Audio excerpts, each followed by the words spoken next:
Good morning everyone, my name is Gaurav Tripathi. काफी सारे student और जॉब करने वाले लोगों का मैसेज हमारे पास मॉर्निंग में वीडियो के लिए आया था। तो आज से डेली 9 से 10 बजे के बीच टॉप 10 वर्ल्ड अफेयर्स और डिफेंस से जुड़ी न्यूज हम आपके लिए लेकर आएंगे। आज की हमारी पहली खबर भारत की जीडीपी के डाटा को लेकर सामने आई है।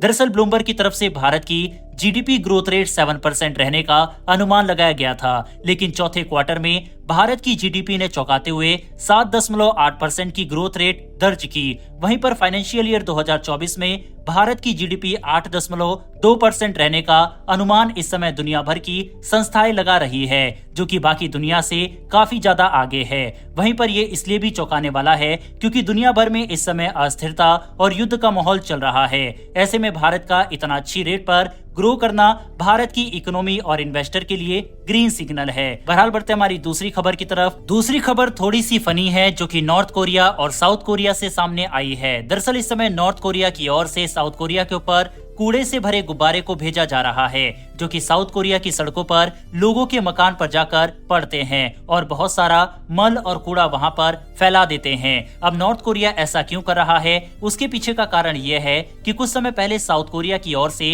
इसी तरह के गुब्बारे नॉर्थ कोरिया के ऊपर भेजे गए थे। इसमें साउथ कोरिया की ओर से नॉर्थ कोरिया के लोगों को बताने की कोशिश की जा रही थी कि नॉर्थ कोरिया में जो आपके लीडर है वह किस तरह से तानाशाह है और किस तरह से नॉर्थ कोरिया प्रोपोगेंडा करता है और किम जोंग उन किस तरह से अत्याचार दुनिया के ऊपर कर रहा है। इस तरह का गुब्बारा साउथ कोरिया के लोग नॉर्थ कोरिया की ओर भेजते थे और अब उस घटना के कई साल बीतने के बाद साउथ कोरिया के ऊपर नॉर्थ कोरिया इस तरह का हमला कर रहा है। इस पर अपनी राय कमेंट बॉक्स में बताइएगा। बढ़ते हैं हमारी तीसरी खबर की तरफ। ये खबर भारत के लिए काफी चिंताजनक है, क्योंकि चीन के द्वारा अब साइबर अटैक के बाद एक और गंदी चाल भारत पर फितना फैलाने वाली चली जा रही है। जैसा कि हम देख रहे हैं कि आजकल युद्ध जमीन के साथ साथ सोशल मीडिया पर भी लड़ा जाता है। किस तरह से बाकायदा फंडेड कैंपेन वगैरह चलाया जाता है। अब इसी सोशल मीडिया का चाइना भारत में इस्तेमाल कर रहा है।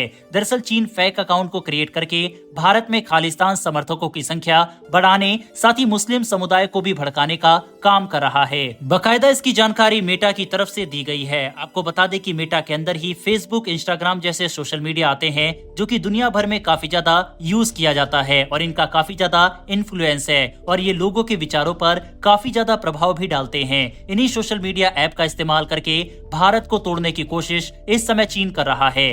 बाकायदा मेटा ने फेसबुक के 37 अकाउंट, 13 ग्रुप और 5 पेजेस को डिलीट भी किया है, जबकि 9 अकाउंट इंस्टाग्राम के भी डिलीट किए हैं। वहीं इसमें साफ बताया गया है कि इसको चीन के द्वारा ही रेगुलेट किया जा रहा था और ये सिख कम्युनिटी को वर्ल्ड वाइड टारगेट कर रही थी, इंक्लूडिंग इंडिया। वहीं इसमें इनके द्वारा ऑस्ट्रेलिया, कनाडा, अमेरिका, ब्रिटेन में रह रहे सिखों को भी भड़काया जा रहा था। साफ है दोस्तों, चीन ये बात समझता है कि भारत से सामने लड़ने की बजाय भारत को अंदर से अगर तोड़ा जाए तो उसमें उसकी बड़ी जीत होगी और इसीलिए वह इस तरह की हरकतें कर रहा है। क्या ऐसे में भारत को भी चीन के तर्ज पर ही अपने सोशल मीडिया अकाउंट को बनाना चाहिए, क्योंकि इस तरह के ऐप वगैरह चीन में बैन है? क्या भारत को भी ऐसा करना चाहिए? हालांकि अगर भारत ऐसा करता है तो इस पर फ्रीडम ऑफ स्पीच और मीडिया में कंट्रोल, इस तरह के लोगों का रोना स्टार्ट हो जाएगा। लेकिन क्या भारत को ऐसा करना चाहिए या नहीं, इस पर अपनी राय कमेंट बॉक्स में लिखकर बताइएगा। बढ़ते हैं हमारी अगली खबर की तरफ। ये खबर स्पोर्ट जगत से सामने आ रही है। दरअसल जून के अंत में भारत के हेड कोच राहुल द्रविड़ का टेन्योर खत्म हो रहा है। ऐसे में भारत नया कोच की तलाश कर रहा है। वही मीडिया जगत में खबर आना स्टार्ट हो गया है कि कौन बनेगा भारत का नया कोच। दरअसल इस समय ये अनऑफिशियल सोर्सेज के द्वारा क्लेम किया जा रहा है कि भारत का नया कोच गौतम गंभीर बनने जा रहे हैं। इन्होंने हाल ही में कोलकाता टीम की कोचिंग की थी और उनके आते ही कोलकाता आईपीएल इस साल जीती भी थी। यही कारण है कि ऐसा बताया जा रहा है कि गौतम गंभीर भी तैयार है भारत के कोच बनने के लिए। आपके हिसाब से क्या गौतम गंभीर सही रहेंगे भारतीय क्रिकेट टीम के कोच के लिए, या उनकी जगह किसी और को यह पद देना चाहिए? इस पर अपनी राय कमेंट बॉक्स में बताइएगा। बढ़ते हमारी अगली खबर की तरफ। दरअसल आज 1 तारीख है और करीब 28 तारीख से ही भारतीय स्टूडेंट कनाडा में प्रोटेस्ट कर रहे हैं। प्रोटेस्ट का कारण यह है कि भारतीय स्टूडेंट ये दावा कर रहे हैं कि इस समय कनाडा की जो सरकार है वह लगातार एंटी इंडिया डिसीजन ले रही है, जिसकी वजह से उनको काफी ज्यादा प्रॉब्लम आ रही है। जो एमिग्रेंट अभी हाल ही में भारत से कनाडा पहुंचे हैं, उनके लिए खास तौर पर काफी ज्यादा दिक्कतें आ रही है और इसी को लेकर ये प्रोटेस्ट चल रहा है। 3 दिन से ज्यादा हो चुका है। बाकायदा इसके ऊपर कई स्टूडेंट भूख हड़ताल पर भी बैठे हैं। दरअसल कनाडा का एक प्रोविंशियल नॉमिनी नॉमिनी प्रोग्राम यानी PNP है, जिसके तहत स्किल, नॉलेज और टैलेंट के बेसिस पर इमिग्रेंट जो कि भारत से आते हैं उनको कनाडा की नागरिकता मिल जाती थी। लेकिन अब इस प्रोग्राम में कनाडा की तरफ से चेंज किया गया है, जिसको लेकर ये पूरी कंट्रोवर्सी स्टार्ट हुई है।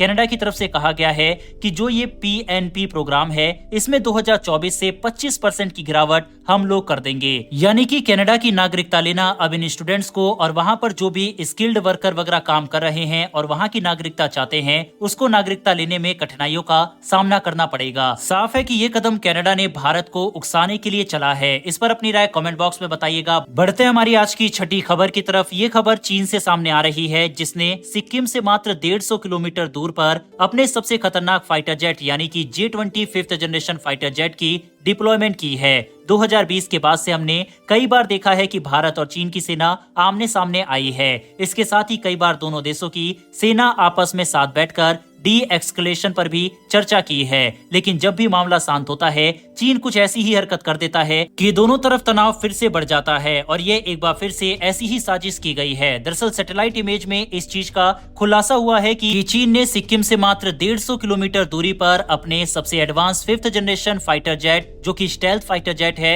यानी कि J-20 को तैनात किया है। सैटेलाइट इमेज ने 6 J-20 फाइटर जेट को इसमें स्पॉट किया है। इन्हें तिब्बत में तैनात किया गया है जहां ये सिक्किम के बेहद करीब है। साफ है ये चाइना का पावर प्रोजेक्शन है जो कि भारत को डराने की नाकाम कोशिश कर रहा है। हालांकि इससे भारत को कुछ खास फर्क नहीं पड़ेगा, लेकिन चीन एक बार फिर से भारत और चीन का विवाद को तनावपूर्ण स्थिति में जरूर डाल रहा है। बहरहाल बढ़ते हमारी अगली खबर की तरफ। अमेरिका जो 2 साल पहले तक भारत के साथ FTA डील करने के लिए आनाकानी कर रहा था, अब अचानक से अमेरिका ने बड़ा यूटर्न मारते हुए ये कहा है कि वॉशिंगटन रेडी है प्रेफरेंशियल ट्रेड डील भारत से करने के लिए। और ये बयान दिया है अमेरिका के एम्बेसडर ने। आपको बता दें, अमेरिका न सिर्फ भारत बल्कि किसी भी देश के साथ FTA साइन नहीं करता। इसीलिए ये अमेरिका का कहना कि भारत के साथ एक प्रेफरेंशियल ट्रेड डील वे करने को लेकर इंटरेस्टेड है, ये अपने आप में बहुत बड़ी बात है। हालांकि अमेरिका की कथनी और करनी में काफी फर्क होता है, इसीलिए डील होती है या नहीं ये तो देखने वाली बात होगी। हालांकि आपको बता दें कि अगर ये ट्रेड डील होती है तो इससे भारत को काफी ज्यादा फायदा होगा, क्योंकि भारत का इंपोर्ट अमेरिका को काफी ज्यादा है। अक्सर भारत दूसरे देशों से एक्सपोर्ट करता है, लेकिन अमेरिका के साथ इसका उल्टा है। यही कारण है कि इस ट्रेड डील से भारत को काफी ज्यादा फायदा होगा। बढ़ते हमारी अगली खबर की तरफ। ये खबर चुनाव से निकल कर आ रही है। दरअसल आज एग्जिट पोल के रिजल्ट आ रहे हैं और इसके लिए कांग्रेस गवर्नमेंट या यूं कहे कि पूरा इंडिया गठबंधन ने ही अपने प्रवक्ता को न्यूज चैनल पर जाने से रोक लगा दिया है। विपक्ष का ये दावा है कि मीडिया चैनलों पर 300 से ज्यादा सीटें बीजेपी की दिखाकर हमारे मनोबल तोड़ने की कोशिश मीडिया चैनल करेंगे। हालांकि जब तक मैं ये वीडियो डाल रहा हूं तब तक तो कोई एग्जिट पोल का रिजल्ट अभी नहीं आया है, लेकिन आज यानी कि 1 तारीख को ही एग्जिट पोल के रिजल्ट आ रहे हैं। वैसे आपको क्या लगता है कि 4 जून को ईवीएम जब खुलेगी तो कौन सी पार्टी जीतने वाली है? इस पर अपनी राय कमेंट बॉक्स में लिखकर बताइएगा। वहीं पर अगली खबर अरविंद केजरीवाल से जुड़ी हुई है, जिन्होंने कोर्ट में अर्जी डाली थी कि उनको मेडिकल रिलीफ दिया जाए और 2 तारीख को जो उनकी गिरफ्तारी है उसको टाला जाए। लेकिन कोर्ट ने अरविंद केजरीवाल को राहत देने से साफ इंकार कर दिया है और कहा है कि 2 तारीख को आपको गिरफ्तार होना पड़ेगा। वहीं इसके बाद अरविंद केजरीवाल की तरफ से ये बयान दिया गया है कि 2 तारीख को मैं जेल में जा रहा हूं और कब तक जेल से निकलूंगा ये तो यही लोग जानते हैं। यानी कि इस पर भाजपा पर उन्होंने अपना निशाना साधा है। फिलहाल बढ़ते हैं हमारी आज की 10वीं यानी कि अंतिम खबर की तरफ, जो कि चीन और ताइवान को लेकर सामने आ रही है। चीनी सेना की तरफ से ये साफ धमकी दी गई है कि अगर ताइवान आजादी की मांग करता है तो इसका मतलब सीधा युद्ध है। ताइवान के नए राष्ट्रपति लाई चिंगते जब से राष्ट्रपति का पद संभाला है तब से ही चीन काफी ज्यादा बौखलाया हुआ है। वहीं दूसरी ओर ताइवान भी लगातार चीन को धमकी दे रहा है। चाइना ताइवान को हमेशा अपना हिस्सा बताता है और दुनिया भर को अपनी वन चाइना पॉलिसी मानने पर मजबूर करता है। लेकिन जब से ताइवान के नए राष्ट्रपति ने सत्ता संभाली है वह चीन पर काफी ज्यादा आक्रामक रुख अपनाए हुए हैं। उनकी तरफ से ये साफ कहा गया है कि हम अंतिम सांस तक लड़ने के लिए तैयार हैं। ऐसे में एक और संभावित युद्ध से इनकार नहीं किया जा सकता। हालांकि मौजूदा स्थिति में चीन वॉर बिल्कुल भी अफोर्ड नहीं कर सकता, लेकिन उसके बावजूद क्या चीन ताइवान पर युद्ध स्टार्ट करने का जोखिम उठाएगी या फिर नहीं, इस पर अपनी राय कमेंट बॉक्स में लिखकर बताइएगा। फिलहाल इस वीडियो में इतना ही। अगर आपने इस वीडियो को यहाँ तक देखा है तो वीडियो को लाइक और चैनल को सब्सक्राइब कर ले, जिससे हमारी डेली मॉर्निंग की टॉप 10 खबर आप तक सबसे पहले पहुँच सके। मिलते हैं अपनी अगली वीडियो में। धन्यवाद। जय हिंद।